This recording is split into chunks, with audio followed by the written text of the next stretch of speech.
எசாயா அதிகாரம் 44. ஆண்டவர் ஒருவரே கடவுள். என் ஊழியன் யாக்கோபே, நான் தேர்ந்து கொண்ட இஸ்ரவேலே, இப்பொழுது செவிகொடு. உன்னை படைத்தவரும் கருப்பையில் உன்னை உருவாக்கியவரும் உனக்கு உதவி செய்பவருமாகிய ஆண்டவர் கூறுவதை கேள். என் ஊழியன் யாக்கோபே, நான் தேர்ந்து கொண்ட எசுரூன், அஞ்சாதே. ஏனெனில் தாகமுற்ற நிலத்தில் நீரை ஊற்றுவேன், வறண்ட தரையில் நீரோடைகள் ஓடச் செய்வேன். உன் வழிமரபினர் மீது என் ஆவியை பொழிவேன். உன் வழி தோன்றல்களுக்கு நான் ஆசி வழங்குவேன். அவர்கள் நீரோடை அருகிலுள்ள புல் போலும் நாணல்கள் போலும் செழித்து வளருவர். ஒருவன் நான் ஆண்டவருக்கு உரியவன் என்பான், மற்றொருவன் யாக்கோபின் பெயரை சூட்டிக்கொள்வான். வேறொருவன் ஆண்டவருக்கு சொந்தம் என்று தன் கையில் எழுதி இஸ்ரவேல் என்று பெயரிட்டு கொள்வான்.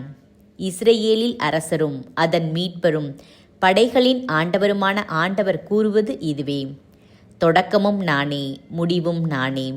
என்னையன்றி வேறு கடவுள் இல்லை. எனக்கு நிகர் யார்? அவன் உரத்த குரலில் அறிவிக்கட்டும். என்றுமுள்ள மக்களை நான் ஏற்படுத்தியதிலிருந்து நடந்தவற்றை முறைப்படுத்தி கூறட்டும்.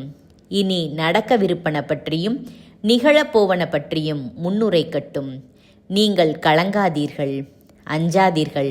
முன்பிருந்தே நான் உரைக்கவில்லையா, அறிவிக்கவில்லையா? நீங்களே என் சாட்சிகள். என்னையன்றி வேறு கடவுள் உண்டோ? நான் அறியாத கற்பாரை வேறு உண்டோ? ஏளனத்திற்குரிய சிலை வழிபாடு. சிலை செதுக்குவோர் அனைவரும் வீணரே. அவர்கள் பெரிதாக மதிப்பவை பயனற்றவை. அவர்களின் சான்றுகள் பார்வையற்றவை, அறிவற்றவை. எனவே அவர்கள் மானக்கேடு அடைவர். எதற்கும் உதவாத தெய்வ சிலையை எவனாவது செதுக்குவானா, வார்ப்பானா? இதோ அவனும் அவன் நண்பர்களும் வெட்கக்கேடு அடைவர். அந்த கைவினைஞர் அனைவரும் மனிதர்தாமே. அவர்கள் அனைவரும் கூடி வந்து எம்முன் நிற்கட்டும். அவர்கள் திகிலடைந்து ஒருங்கே வெட்கக்கேடுருவர். கொல்லன் இரும்பை குறட்டால் எடுத்து கரி நெருப்பிலிட்டு உருக்குகிறான். அதை சம்மட்டியால் அடித்து வடிவமைக்கிறான். தன் வலிய கைகளால் அதற்கு உரு கொடுக்கிறான். ஆனால் அவனோ பட்டினி கிடக்கிறான், ஆற்றலை இழக்கிறான், நீர் அருந்தாமல் களைத்து போகிறான். தச்சன் மரத்தை எடுத்து நூல் பிடித்து கூராணியால் குறியிட்டு உளியால் செதுக்குகிறான். அளவு கருவியால் சரிபார்த்து ஓர் அழகிய மனித உருவத்தை செய்கிறான். அதை கோவிலில் நிலைநிறுத்துகிறான். அவன் தன் தேவைக்கென்று கேதுருகளை வெட்டி கொள்ளலாம், அல்லது அடர்ந்த காட்டில் வளர்ந்த மருத மரத்தையோ கருவாளி மரத்தையோ தேர்ந்தெடுத்து கொள்ளலாம், அல்லது அசோக மரக்கன்றை நட்டு அது மழையினால் வளர்வதற்கு காத்திருக்கலாம். அது மனிதருக்கு எரிக்க பயன்படுகிறது. அவன் அதிலிருந்து கொஞ்சம் எடுத்து குளிர்காய பயன்படுத்துகிறான். அதே மரத்தை கொண்டு தீ மூட்டி அப்பம் சுடுகிறான். அதை கொண்டே தெய்வத்தை செய்து அதை வணங்குகிறான். சிலையை செதுக்கி அதன் முன் பணிந்து வணங்குகிறான். அதில் ஒரு பகுதியை அடுப்பில் வைத்து எரிக்கிறான். அதன் மேல் அவன் உணவு சமைக்கிறான். இறைச்சியை பொரித்து வயிறார உண்கிறான். பின்னர் குளிர் காய்ந்து வெதுவெதுப்பாக இருக்கிறது, என்ன அருமையான தீ என்று சொல்லிக் கொள்கிறான். எஞ்சிய பகுதியை கொண்டு தெய்வ சிலையை செதுக்கி அதன் முன் பணிந்து வணங்கி, நீரே என் இறைவன், என்னை விடுவித்தருளும் என்று மன்றாடுகிறான்.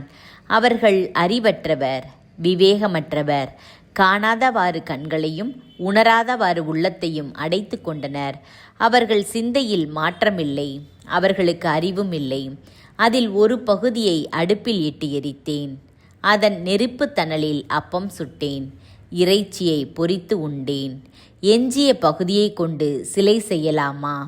ஒரு மரக்கட்டை முன் நான் பணிந்து வணங்கலாமா என்று சொல்ல அவர்களுக்கு விவேகமும் இல்லை. அவன் செய்வது சாம்பலை தின்பதற்கு சமமானது. ஏமாறிய அவன் சிந்தனைகள் அவனை வழிவிலகச் செய்கின்றன. அவனால் தன்னை மீட்க இயலாது. தன் வலக்கையில் இருப்பது வெறும் ஏமாற்று வேலை என்று அவன் ஏற்றுக்கொள்வதில்லை. படைத்தவரும் மீட்பரும் ஆண்டவரே. யாக்கோபே, இஸ்ரவேலே, இவற்றை நீ நினைவிற்கொள்வாய். நீ என் ஊழியன், நான் உன்னை உருவாக்கினேன். நீதான் என் அடியான். இஸ்ரவேலே, நான் உன்னை மறக்க மாட்டேன். உன் குற்றங்களை கார்மேகம் போலும் உன் பாவங்களை பனி படலம் போலும் அகற்றிவிட்டேன். என்னிடம் திரும்பி வா, நான் உனக்கு மீட்பளித்து விட்டேன். வானங்களே மகிழ்ந்து பாடுங்கள், ஆண்டவர் இதை செய்தார். மண்ணுலகின் அடித்தளங்களே ஆர்ப்பரியுங்கள். மலைகளே, காடே, அங்குள்ள அனைத்து மரங்களே களிப்புற்று முழங்குங்கள். ஏனெனில் ஆண்டவர் யாக்கோபை மீட்டருளினார், இஸ்ரேலில் அவர் மாட்சி பெறுகிறார். கருப்பையில் உன்னை உருவாக்கிய உன் மீட்பரான ஆண்டவர் கூறுவது இதுவே: அனைத்தையும் படைத்த ஆண்டவர் நானே. யார் துணையுமின்றி நானாக வானங்களை விரித்து மண்ணுலகை பரப்பினேன். பொய்யர் சொல்லும் குறிகள் பலிக்காதவாறு செய்கின்றேன். மந்திரவாதிகளை மடையராக்குகின்றேன். ஞானிகளை இழிவுற செய்து அவர்களது அறிவு மடமையென காட்டுகின்றேன். என் ஊழியன் சொன்ன வார்த்தையை உறுதிப்படுத்துகின்றேன். என் தூதர் அறிவித்த திட்டத்தை நிறைவேற்றுகின்றேன்.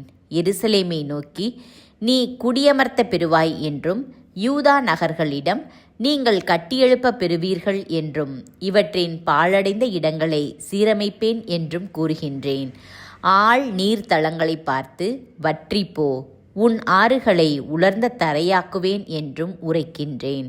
சைரசு மன்னனை பற்றி, அவன் நான் நியமித்த ஆயன், என் விருப்பத்தை நிறைவேற்றுவான் என்றும், எருசலேமை பற்றி, அது கட்டி எழுப்பப்படும் என்றும், திருக்கோவிலை பற்றி உனக்கு அடித்தளம் இடப்படும் என்றும் கூறுவது நானே.